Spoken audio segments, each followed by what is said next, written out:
Thank you, Kombucha Summit, for having me. It is an honor to follow Hannah, the Kombucha Mama, and her excellent presentation. So in the next 30 minutes, I'm going to try to tell you all the mistakes that I've done in the past 10 years making kombucha. Unfortunately, I won't be able to go through all of it, but I'm going to try. So what are we going to talk about? An overview. Basically, what are a few of the main things that I like to tell people that I've learned in the kombucha, especially for scaling your production, going from 1 liter to 10 liter to 100 liters. Who's had a batch go completely awry in the past month and are going, okay, how am I going to fix this? Yeah, there's 3 or 4 people lifting their hand. There's another half dozen going, I think it's going to work out okay. So what this isn't, a detailed look at the science of kombucha. I don't dive into that too much right now. It's just, we don't dive into that too much right now, and it's not a book club discussion of the Pelican Brief. I haven't read that, so that'll be a little bit later. I read Sapiens recently. That was pretty good. Anyone read that? Yeah. So today's agenda, adapting your processes, talking about the processes that work, the processes that don't. There's a ton of different ways of making kombucha. I like to think that I've tried of every single one that I could think of. That's kind of what I do. The winters are really long in Montreal, so there's a lot of time to ferment stuff. Adapting your business. So we talk about not only production. I mean, I'm a food scientist. I'm very much studied molecular biology and chemistry, and that's very much my peak expertise. But hanging out in the kombucha market, or hanging out with kombucha producers for 10 years, I've learned a lot of tricks and seen kind of a lot of different things. So we'll be talking about that, and a case study of equipment for 5,000 liters per week. So just what does it look like? Just a quick overview. So I'm going to try to fly through the slides because I know you guys are going to have a lot of questions. And so let's jump in. So Seb, that's me. This is me before I had my beard, so it's relatively new. So what do? I worked at Rise Kombucha for 6 years, going from a place that was making about 100 liters a week to 16,000, I think, when I left. It was 3 different factories. I left because there were people like you sending me messages going, hey, Seb, can you help me out? And I could only spend so much time doing it until it kind of got weird, and people in the business were like, hey, Seb, maybe you should stop helping other people. And I went, okay, well, tell you what, I was like, okay, I could sit in this company, and I was a shareholder in Rise, and I could have sat there and just grown with the business. But I figured I could travel the world and help people, and so I did the stupid decision of helping people, and that's why I'm the only kombucha consultant. That's why a lot of the other people have stayed in their business and grown it and all that. But I prefer going around and I like to think, what would you like to do if you were rich? It's helping people, so that's what I do. So about the Kombucha Masterclass, over the past 10 years, we've been learning. I've learned a lot about kombucha, and in the past 5 years, since I started Mannanova, my business, we've given classes, about 25 classes on how to make kombucha. We started giving them at White Labs. We started giving them in Montreal. We've given them in Berlin. We gave them in Barcelona, Sao Paulo. And eventually there's all that traveling and being jet lagged, and the reality that we just couldn't keep up. Every class that we did was full, and so we did the online masterclass. So kombuchamasterclass.com is 14 hours of me and Thomas talking, our production manager, about all of our experience and really taking the time to explain exactly all of the science, the theory, the processes, and why we do everything, but also the applied process. So you guys get to come into our factory, and it's one-on-one, and we're doing all of this stuff really slowly because we were doing those classes and people were coming to see them, but the reality is they were only really starting their production maybe 6 months or a year later, and by that time they'd forgotten it. And so now it's recorded and you can watch it forever. The name of the game is consistency.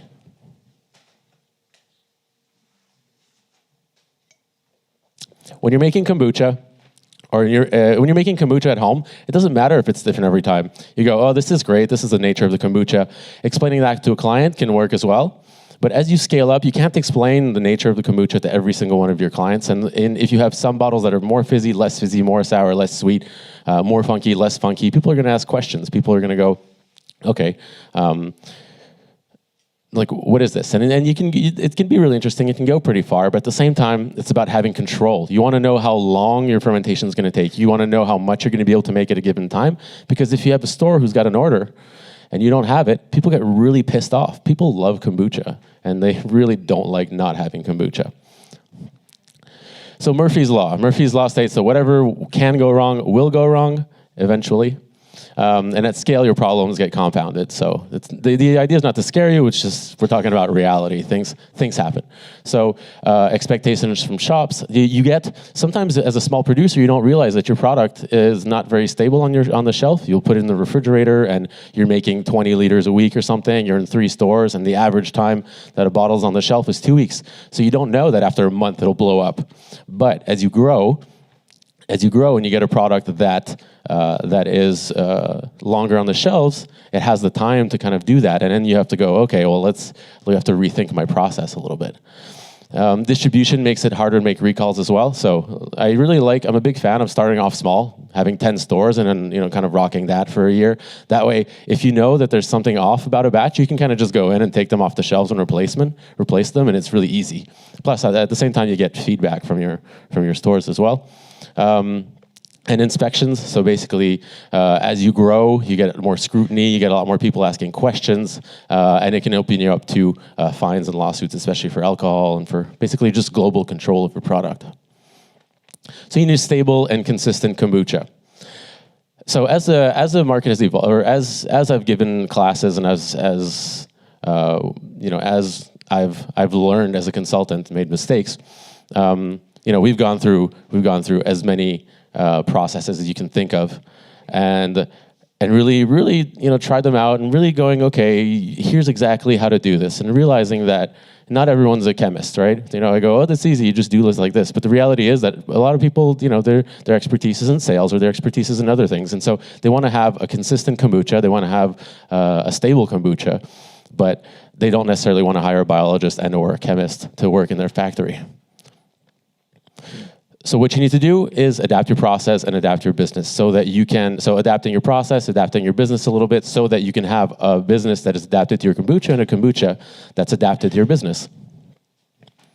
So the first thing you're going to do when you're adapting your process is if you're going to the corner store to buy your sugar, if you're starting to make 1,000 liters at a time, you need to be sourcing differently. You need to control your alcohol. So as a small producer, oftentimes there's the honeymoon period where you're producing kombucha, you're making 100 liters at a time, selling it in stores that are close to you, and you might be at 1-2% alcohol and you don't know it. And at that point, your kombucha is tasting really good as well. So that's what I call the honeymoon period. But then at some point you realize, you get a couple of hotter days, and then you go, oh, actually this stuff comes up to 3%. Then you go, hey, this is maybe I should check this out a little bit. Maybe I should get a little bit more control of my alcohol.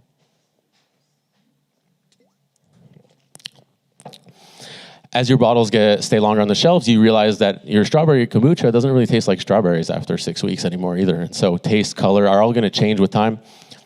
Standardizing your fermentation. So let's say you have 20, not 20 bottlers, that happens, but let's say you have 5 bottlers that come in because you're bottling by hand, but your kombucha, you think it's going to be ready on Tuesday, and you book people ahead of time. And then on Tuesday, the kombucha is not ready, so the people walk in, and you have nothing to do with them. And so adapting your fermentation times, adapting your processes, so that you can make sure that your kombucha is being bottled at the right time. You can do scheduling. You can do all these things. Having consistent shelf life of products. So a lot of people go, oh yeah, our kombucha is great all the time. It's always stable, but actually 1 out of 10 times it's explosive. Or 1 out of 5 times, or 9 out of 10 times, it's explosive. And so, how do you work with that?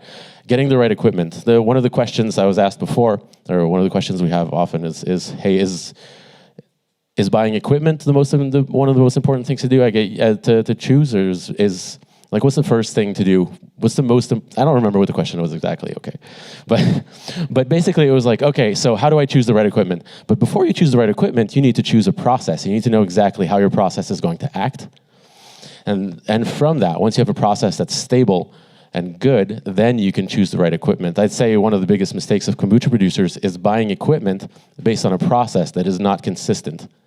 based on a process that doesn't really work. And so oftentimes that's when people call me up. They go, hey, so I have this factory, it's designed to produce 20,000 liters a week, but my process doesn't work. What do we do? Those are fun because I like challenges. So step one, your starter. Let's talk about these processes a little bit. I've tried a lot of different processes. These are my favorite ones. So make it the first thing you want to do is make a difference between starter and final product. So drinkable product is designed to last long, it's designed to stay good, to taste good, it's designed to have low sugar, it's designed to just do exactly what you want. It has a set of things that makes it a really easy to market product. Starter is not the same thing. Starter is meant to be wild. You want your kombucha to be super happy, you want it to be fizzy, you want giant SCOBY, you want it to be sour, you want it to be funky, you just want it to have fun. So it's important to make that distinction between those two products. That way you can really understand formulation, because when you're making a final product, you're not necessarily using the same recipe as when you're making a starter. So here's just like a global approximate. This is pretty much usually what I'm putting. Tea is going to be 2 to 10 grams per liter, so let's go 8 grams per liter here. Sugar is about 6%, more or less, for starter. This is enough for it to make the culture happy, but not too much for it to create too much alcohol. Starter is going to be 10 to 20%. I'll put 20% here, and then SCOBY is 0.5 to 2%, approximately. And so these are kind of the parameters: black or green, cane sugar. You guys know this part. So for a 1,000-liter batch, how do you do that? These are the numbers. About 5 kilos of SCOBY. Your water is going to be charcoal filtered or reverse osmosis. There's the talk on water a little bit later on. So in Canada, we have really good water, and so I've never really had to deal too much with water issues. I know we get reverse osmosis sometimes when you're nearer to the ocean. But basically for water, I'll usually aim for about 200 ppm of total dissolved solids. But water has a lot less of a role in kombucha than it does in beer. And beer has a huge influence on the enzymes, on the extraction, on the tannins of the grain. Whereas in kombucha, it's really, is it going to slow down the fermentation or not? And globally, is there chlorine in the water? So if there is, you take it out, usually using a charcoal filter. And then on day 0, your acidity needs to be under 4.2. That's your critical control point. That's pretty much the only critical control point that you have in kombucha making. If an inspector comes in and go, prove to me that your kombucha is safe, you go, check it out. My pH is always under 4.2, at or under 4.2. And then you ferment this. So we're making starter, so you ferment this for 15 to 45 days. Typical. You guys, this is the process that all you guys use. It's great and it's easy. Now, what happens with this is it creates alcohol. It creates alcohol because about 25 years ago, we decided that we're going to start brewing kombucha and drinking it the same way that we make beer. And we're surprised that it makes alcohol. Now, you go back 100 years, and your grandmother or great-grandmother would be making kombucha. It would be this really old sour tea that would be in the back room or the back of the kitchen. And if you were feeling sick, or if you weren't well, or if you're just, if you're for various ailments, she'd give you a teaspoon of it, and you drink that. And that is what we call acidifier. So acidifier is really old kombucha. Kombucha you can see this in KombuchaMasterclass.com. We talk about the science of it. But basically, at about day 15 to day 30, your alcohol peaks, which is usually when we harvest it. But so we'll talk about science a little bit. So the yeast produce alcohol, and then the bacteria eat up the alcohol. So over time, the yeast eat up most of the sugar, stop producing alcohol, and then the bacteria eat all of that alcohol and make acidifier. So acidifier is just really old kombucha. So what's great about really old kombucha? So you can put a crap load of tea in it, and it ferments it. You get all these old fermented antioxidants, which are a lot more assimilatable, bioavailable. And you have no more alcohol in it. So that's a great way of cutting that link between alcohol and acidity in kombucha. Now, that's really old and it's really sour, but I'm not going to drink that. So how do we go about using this? So, and if you want to make acidifier, so basically if you have a 20-liter bucket and you want to break that link, it takes 3 months. 3 months, you ferment it in your 20-liter bucket for 3 months, and you're going to have basically 0 alcohol. 6 months in a 1,000-liter fermenter, so something that's about a meter deep, you'll get about 6 months.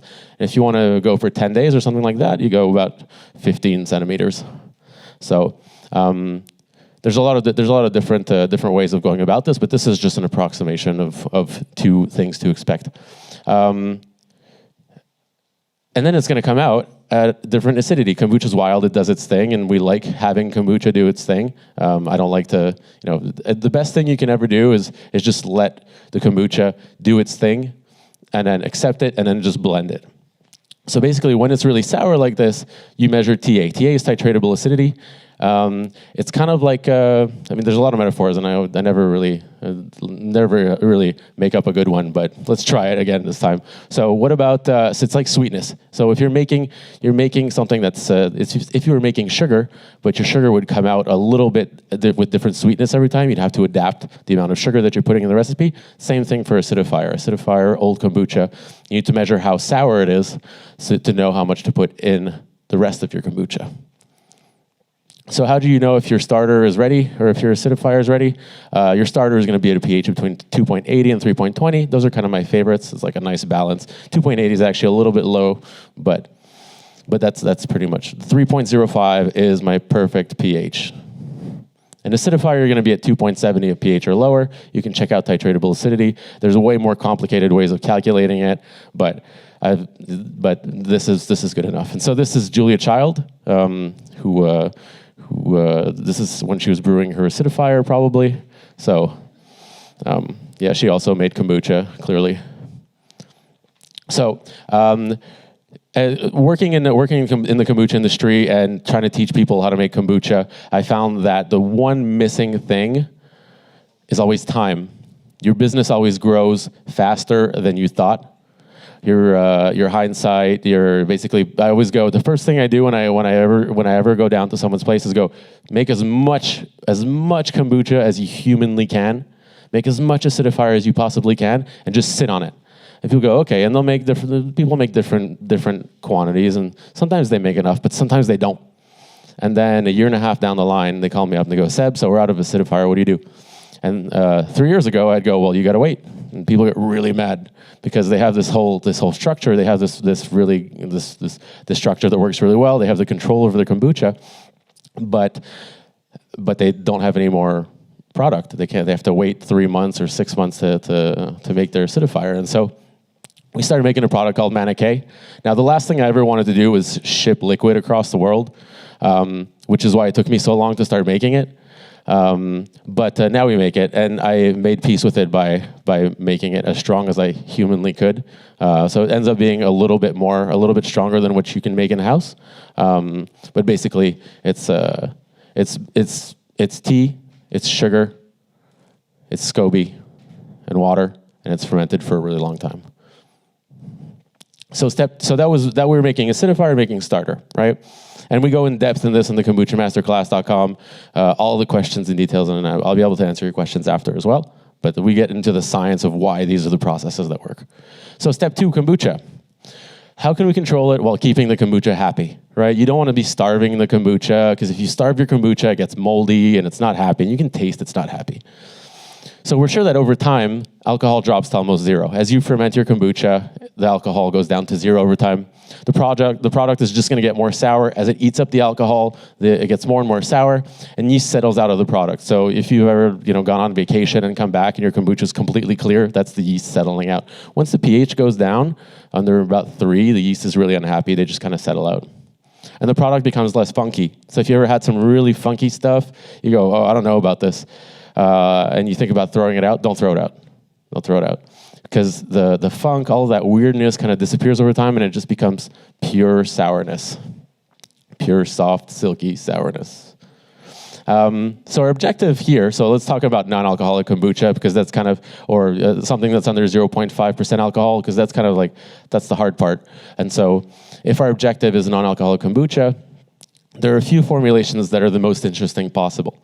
And these are really kind of like my favorite ones, the ones that work really well and have a lot of control. There's a ton of other ones as well, but I mean, these are, in my opinion, the best ones, and the ones that are the most functional, and the ones that allow you to kind of sleep well at night and to really have just consistency, reproducibility, and be able to have a good idea of your process. So This is the first method. It's the 2-week method. It's called your grandmother's kombucha. It's just like your grandmother used to make.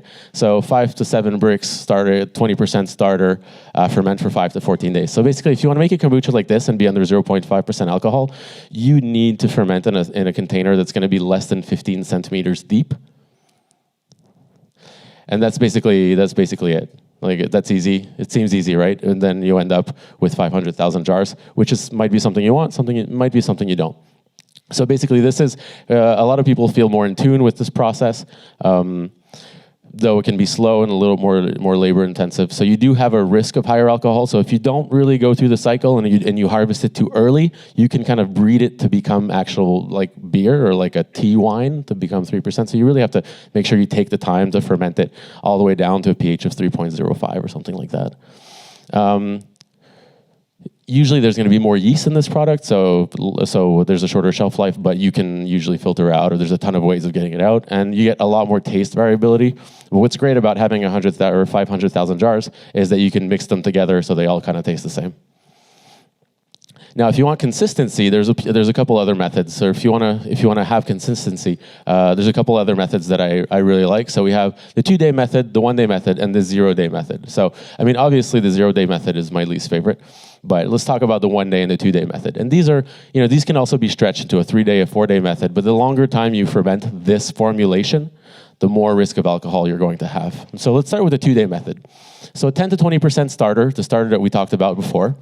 Lower sugar. So we're going to talk about a relatively low sugar content. 2 bricks or lower really limit the quantity of alcohol that can be made, because the quantity of alcohol that can be made is directly proportional to the amount of sugar you have. And so you start off with lower sugar, ferment it for 2 or 3 days, then you add acidifier and sugar to taste. So basically you're fermenting your kombucha for 2 days, then you add some of that really old kombucha that you made, or some Manikei if you ran out of your acidifier. And you're good to go. So what that does is you have a lot more control. Your cycle times are faster. You can have a smaller factory and be able to produce much more. The 1-day method is the same thing, but you put the sugar in it. So there's a lot of different reasons to go for the 2-day method, the 1-day method, or the 0-day method that I don't have time to get into right now, but I would love to tell you all about it, as I'll be around all weekend. The 1-day method is going to be higher sugar. So basically, you're not putting any sugar after the fermentation, you're putting it at the beginning of the fermentation. But since there's more sugar, there's a higher risk for alcohol. And that higher risk for alcohol means that you want to ferment it for less time. So 12 to 24 hours, that's a nice medium, 12 to 24 hours. Definitely at 48 hours, you have a risk for higher alcohol. It can be really surprising how quickly alcohol can go up.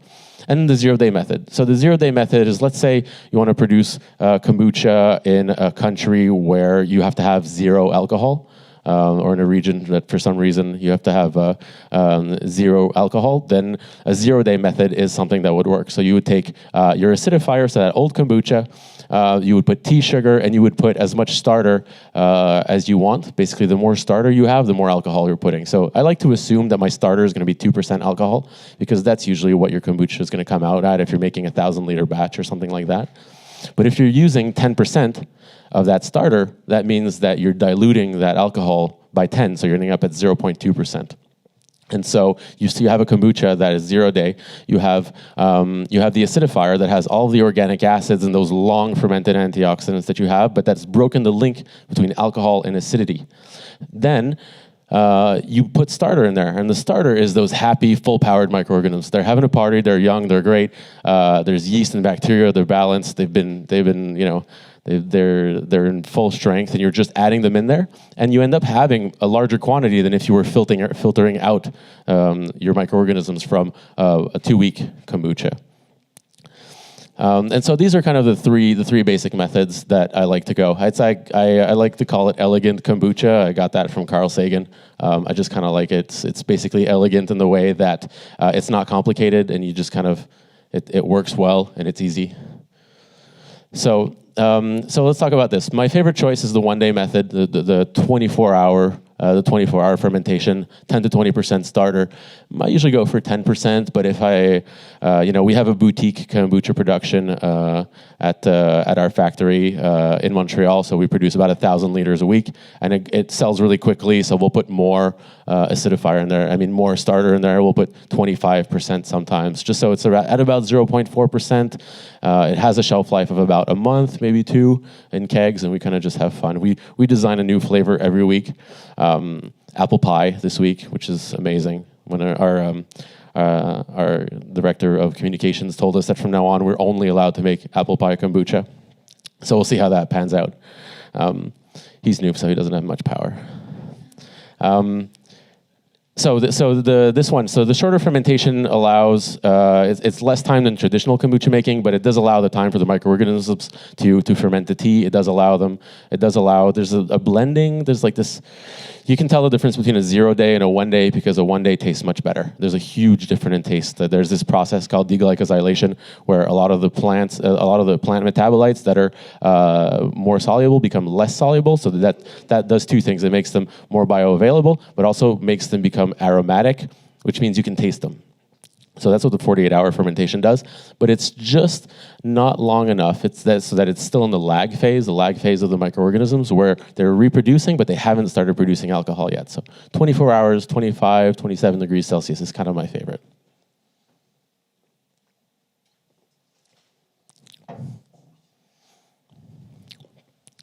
So that was this one. We talk about all the other ones in the Kombucha Masterclass. And these are just kind of iterations. Like there are 3 iterations of kind of the science behind it. So there's a million different ways of doing it. Maybe you feel better at 50% starter. Maybe you feel better at 75% starter. Maybe in the winter, when your starter's at lower alcohol, you're using 50% starter. But in the summer, when your starter's at 2% alcohol, I don't remember what I said before, but anyway, in the summer, as your starter gets higher alcohol, you use less of it. Also because the demand goes up. Anyway, there's a ton of different variations, and what we do in the master class is really give you all the science and all the information so that you can kind of build your process for yourself. And so this is one of the iterations of it. It's my favorite just because I think it works great and it's just the right amount. It's just the right balance of everything. So here's some rules of thumb for formulation that I like to use just as time goes on. Whenever we make a 1,000-liter batch, we go, what are we making this week? Kombucha, we're making a Bloody Caesar kombucha. We made that the week before. It was salty, it was delicious. The key ingredient was horseradish. So basically, these are the rules of thumb. Whenever we just build a recipe, we just follow these rules, and then it usually works out for us pretty well. So use about 2% juice max. Anything more usually feels like too much, like strawberry juice. 5% strawberry juice just feels like too much. So unless it's apple juice. Apple juice doesn't have much taste, so you can put up to 5%. Teas, I'm going to go about 1 to 4 grams per liter. That's kind of a happy medium. So if you're putting 10 grams per liter, it might work, but try putting 2. It might be good anyway. Sweetness. So sweetness usually, so old sweet, or basically it used to be that it was more like 6% sugar is kind of what people wanted as sweetness, but today it's more like 3.8 to 4.5. I feel like that's pretty much the sweet spot. At 3.8 to 4.2, that's kind of where people go. The people who like sweet stuff go, okay, this is not very sweet, but I like it. And the people who don't like sweet stuff, they go, okay, this is a little bit sweet, but I still like it. So. And it's really interesting to see the market evolve into like less and less sweet kombucha. So for Manuka, I'm going to use 3.5 to 5% Manuka. If you're using acidifier, you're looking for a titratable acidity of about 0.27% in citric acid equivalents. A little bit of ginger, so about 0.5% ginger juice is about... Basically, if you have any flavor that's a little bit too funky and it's getting a little bit weird and you don't know what to do with it, just add some ginger juice. It makes it great, makes any flavors shine. And whenever you're building a recipe, always undershoot. Or whenever you're brewing anything for the first time and you're not 100% comfortable with your equipment, always put a little bit less of everything. A little bit less tea, maybe not a little bit less tea, because that's fine if you mess up, but a little bit less of your acidifier, a little bit less of your sugar, so that when you're at final volume, you can fix it easily by just adding a little bit of sugar or just adding a little bit of your acidifier just to make it perfect.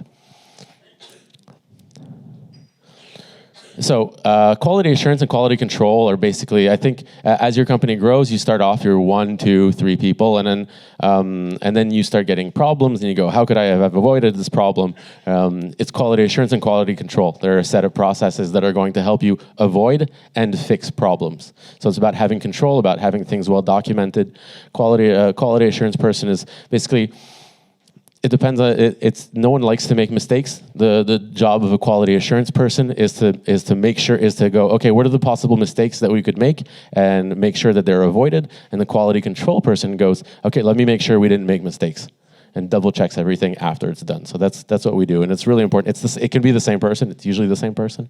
And plus, these people are really fun. They'll do formulation. It's like your geek usually.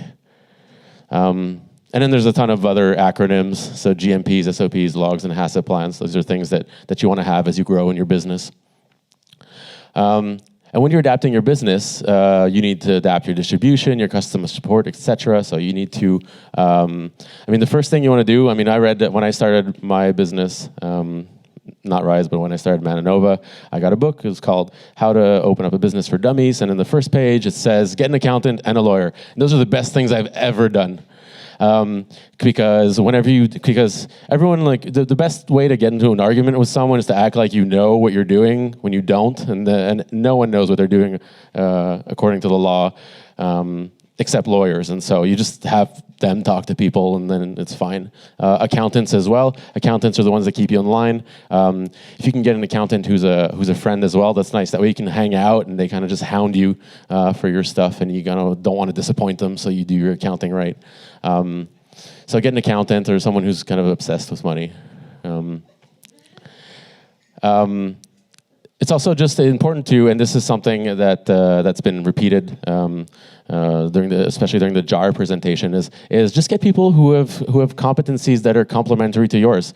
I'm not really good at finances. If it was me, I would just give everything away, which I try to. Eduardo's like, he's always trying to do that. Stop it, Seb.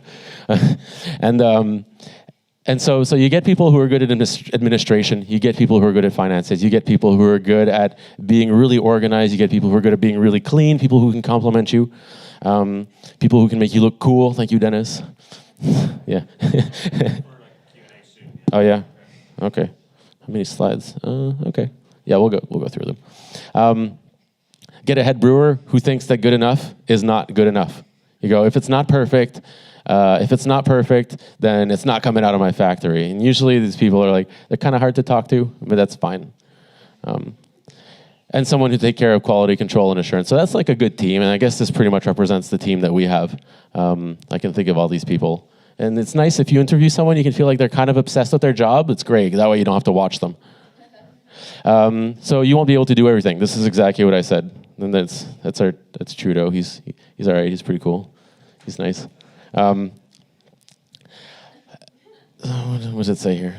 Yeah, I would say, it's important to meet your clients. So when you're starting off, the best thing you can do is meet your clients. Tastings, giving kombucha classes. The guys from JAR are also saying that. Kombucha classes create kind of it's like guerrilla marketing, right? You're just creating these brand ambassadors, people who trust you, people who go, hey, this is exactly how they make their product, and they're really cool guys, and here's what kombucha is. And so for every one person that you're teaching a class to, you're actually creating a consciousness of kombucha to 10 or 20 different people, because those people are going to go home, they're going to make kombucha twice, they're going to tell all their friends, and they're going to go to something else. And so that's if I could repeat something that was said, is yes, give classes all the time, because you get feedback from your clients as well. And also at the end of the day, sometimes you're tired, sometimes you don't feel useful.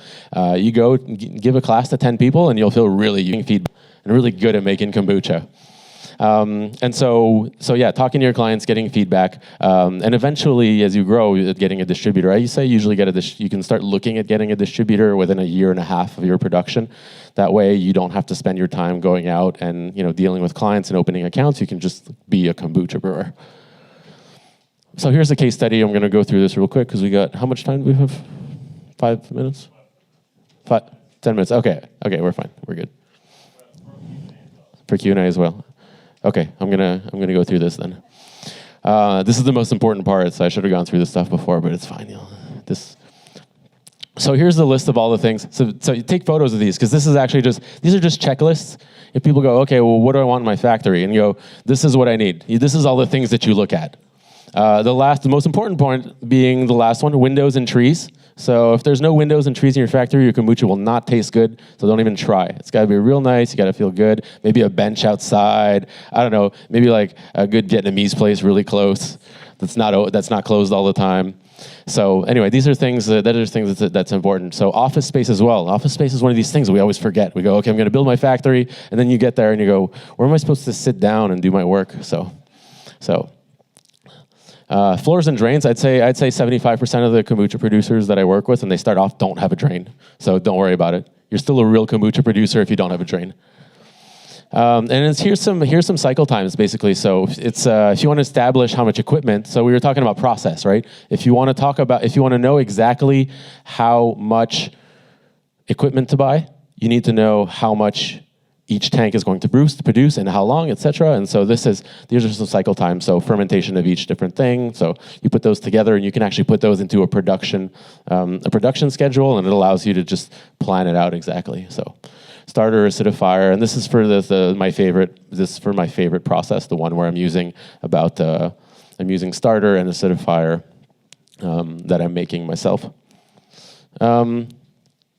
I'm a really big fan of IBCs because they're easy to find, they're stackable, and they're inexpensive. So if you want to ferment, it's kind of a waste to ferment for 6 months in a nice $10,000 stainless steel tank. And so you can just put it into these. So, of course, the question is, well, this is not open top, Seb. Like, what are you talking about? And I used to cut open the top, but then I get fruit flies. So now what I do is I take the cap off, and we put a cover, and we just put fans in the room, and that works great. So this is food grade, it's cheap, it's stackable, and it contains 1,000 liters, and usually you can get them used, and so that's zero carbon footprint. So here's an example of one of our fermentation rooms. So it's just stacked IBCs. There's a fan, actually, you can't see it, it's like behind there, and so this is just, we can stack them, and it's pretty decent. So for starter, like for example, if you're making, if you're going from 500 to 5,000 liters per week, or per month, I'm not really sure what it said there, but you need 4 IBCs of starter, and you need about 31 IBCs for acidifier, or 1 or 2 of Manuka, or 1 or 2 of Manuka. So it allows you to kind of keep that space. So instead of having 2 of these fermentation rooms, you can just get a tote of Manuka. What's really great about Manuka is that it also, it's always the same. So if you're making your own acidifier, it's always going to be a little bit different. So you need to measure titratable acidity. Whereas using Manuka, you just have standardized recipes that are always the same.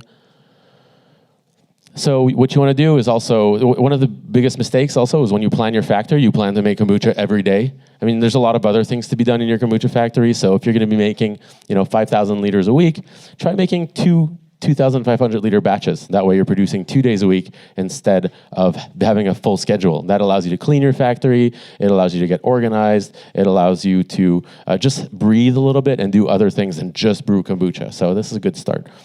So you can be brewing in a white tank or a milk tank. Milk tanks are really fun to brew in because they're oftentimes the milk industry has a lot of them left over. Also, a second tank, so a unit tank with a conical bottom can be good. They're not so great for fermentation, but they're good for carbonation and all that. Bottle carbonation, so bottle fermentation will create about 0.4% alcohol, just that part, and so that's a reality, and that's a reality that's kind of unavoidable.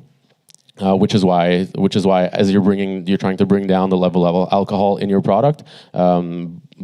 Adding CO2, so convinced carbonation is what I like to call it, is a nice way to go. Here's another list that would be good to take a photo of. So this is if you're getting a bright tank. This is the list of questions that you ask. So this is all in the masterclass as well, and we go through each of the individual parts and go how to use it and what's it for and what do you want, what do you not want. And then, so if you have a bright tank, so bright tanks, you need a chiller. So basically, it's like a cold room without the cold room. So you have this jacket on there. And that jacket is plugged into a chiller. So like this, you circulate glycol in there, which is antifreeze. It allows you to just communicate. So this thing cools down liquid that goes in the jacket. And then the jacket cools down your kombucha. Because if you want to carbonate your kombucha, it needs to be at about 4 degrees maximum. It can be 2-3 degrees ideally, but 4 degrees is kind of the temperature you need it to be, or else the CO2 just doesn't go in. It just doesn't go in. And then for the filler, so basically what it boils down to is the more expensive your filler is, the less labor it's going to cost you. So there's this really weird phenomenon where you get these operations that'll have 25 hand bottlers, and which is absurd, right? But then they buy the equipment, and they'll be bottling 5 days a week, which is absurd. And then they buy automated equipment, and suddenly they're only bottling twice a month. And so there's this really weird gap with automation, but there's a lot of different ones. So this, I don't know which button. Oh, there you go. So this is actually, if you want to start filling your own carbonated product, this is a nice way to start. And then this machine here in the corner, I probably bottled 1 million bottles on this. It's a great piece of equipment, and it's just not automated. It's just, there's a lot of labor associated to it. So then you can go for something a little bit more automated. You can kind of stack two together. You can use a beer gun. There's a lot of different options out there. When you're looking at equipment, ask your supplier for as many questions as you want. There's such a good resource. And so, yeah, just be annoying to your suppliers, especially for equipment.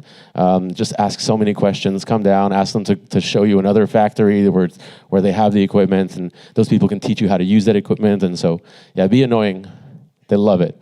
This is a kombucha factory, a model kombucha factory. So what's important to see here is the flow. So things come in here. They go into this area, and they go into the brewing area, fermentation room, bottling area, and cold room. So the idea is to have a flow. This is not a perfect kombucha factory, but it's a model of one. And the idea, whenever you're designing your kombucha factory, is you're trying to make a circle. And if you make that circle, and the circle is not going like this and there and that and that and that, the biggest vector for contamination in your factory is your workers. And so if your workers are not passing by places that they don't need to be, then your factory is going to be that much cleaner. There's a couple things. Fermentation room is nice here. Cold room, your cold room will never be big enough, so that's fine. If you're going, oh man, my cold room is too small, of course it is always going to be too small. Have your offices here. Your maintenance room, bottles and boxes will be here. We could go on this for hours, but this is a nice example. And then so if you're going from 500 to 5,000 liters per week, here's a couple different ways. So if you're doing 500 liters per week, this is probably what your process looks like. I mean, you're at 100% capacity, which means that you couldn't really make more. You're producing 5 days per week, you're brewing 5 days per week, and you're bottling 5 days per week. So you're really at maximum. Your brew size is 100 liters. You're bottling with beer guns, you're heating with coffee pots. You have 8 corny kegs that are at 18 liters each, and every day you fill and empty them. Mixing tank, that's 100 liters, and you're using the 3 weeks or the 2 week grandmother's method. And it's going great. Your margins are great. It's just that it's a lot of work. And so when you want to change to the 5,000 liters per week, you want to design your factory to produce a lot more than you are making. So you have to be able to so your factory capacity is more like 35%. So you switch to a one-day method with 10% starter because now you know that your kombucha is at 0.2, 0.3% alcohol, and you don't mind taking more risk from a business standpoint because you know that your process is more solid. You're not going to have issues associated to your product.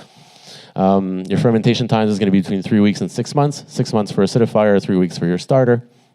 This is how many fermenters you have. Your mixing tank is 2,500 liters. Your bright tank, which is where you're going to be carbonating. So your mixing tank is just where you mix everything together, where you do that 24-hour fermentation. Your cold room is 1,000 square feet. Your filling is semi-automated, so you can still be filling by hand. You'd have 5 or 6 bottlers. Your brewing system is like a 1,500 liter kettle with an 800 liter infuser. You're brewing twice a day. You're brewing twice per week. And your bottling is going to be 2 to 4 days per week. So maybe it'll take you 2 days to bottle a batch, but that's fine. So this is kind of a typical example of a scale-up. So basically, we've taken the time to go into the details of all of this. I gave this class, I gave the Kombucha Masterclass 25 times, and after about 20 times, I stopped changing it because I figured I'd kind of covered everything. So I went, okay, it's time to film it. So we took the time and filmed it. And the advantage is that we're always there. You go, what did Seb say that time again? You just check out the video. And and you can train your staff with it. Whenever someone is new comes into your business, you can train them on it. It's 14 hours of video. There's even tests, so there's test questions to help assimilate the equipment, the material, and we kind of just really trying to create this ecosystem where people just have as much information as possible, and where I can basically just share every single one of the mistakes that I've done over the past 10 years with you guys, so you don't have to make it.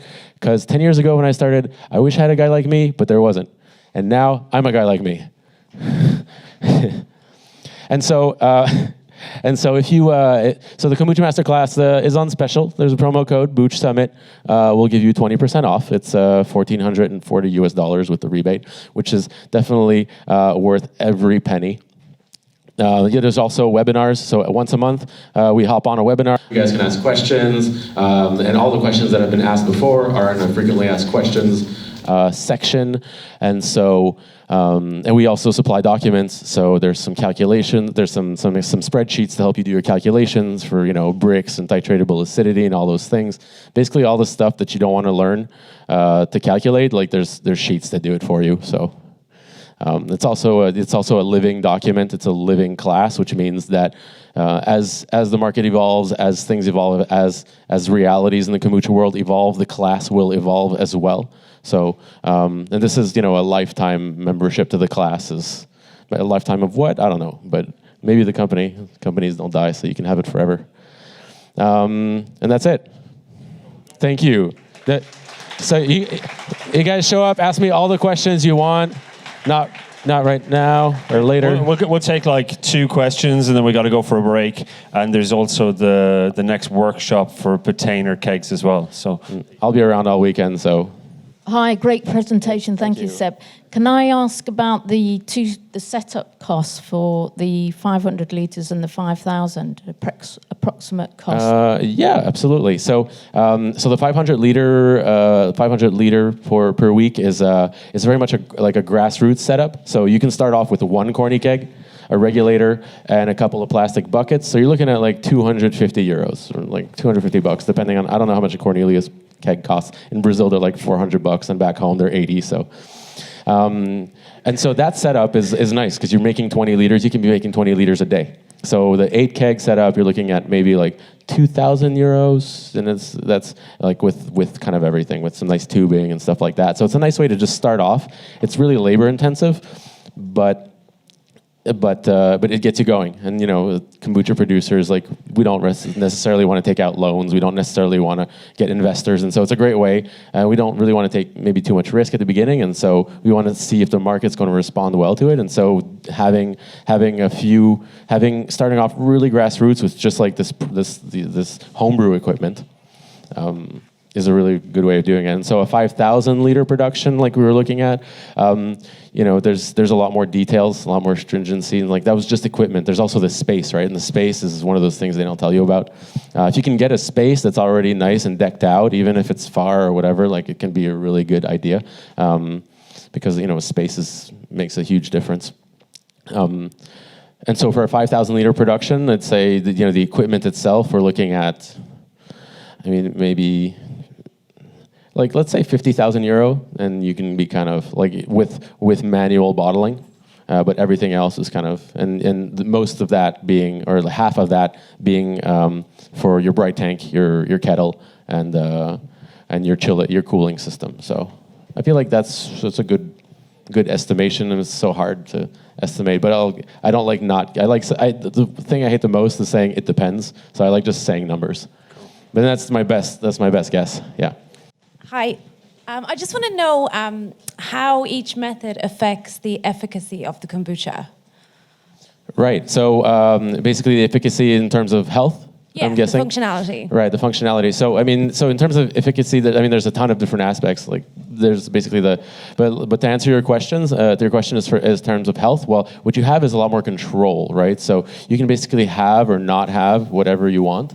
But looking at that method that I have, the 2-day method, if you send it out to a lab and you try and compare it to a 2-week method, and let's say you manage to get them exactly the same, which is you'll just take your 2-day method and just formulate it so that's exactly the same as your 2-week method. The really only difference that they'll be able to detect is going to be the quantity of alcohol. So as far as, I mean, one of the questions is the microorganisms, right? Is there going to be enough microorganisms? Is there going to be as much? And the reality is that a lot of the kombucha on the markets, even, whatever's brewed in a, let's say you brew in a 15 centimeter deep tank, you're going to have problems with stability, which is going to make it so you have to filter your kombucha. And so you end up with the same amount of microorganisms as you would in a 2-day method. Even you might even be able to get more in a 2-day method, but you basically have a lot more control. You can have with a 2-day method, what you can also do is a sugar-free kombucha. So if you're putting a little bit of starter, it can be enough so that there's the sugar gets eaten up, gets quenched during like bottle fermentation or just during storage, and you can have a product that has a ton of microorganisms, as many as you want. But since there's no sugar in the product, they're just going to stay there, and it's not going to affect the stability of your product. And so, I mean, you can make a worse kombucha and you can make a better kombucha. The key point is control. The key point is being able to do what you want with the kombucha and make exactly the kombucha that best represents you.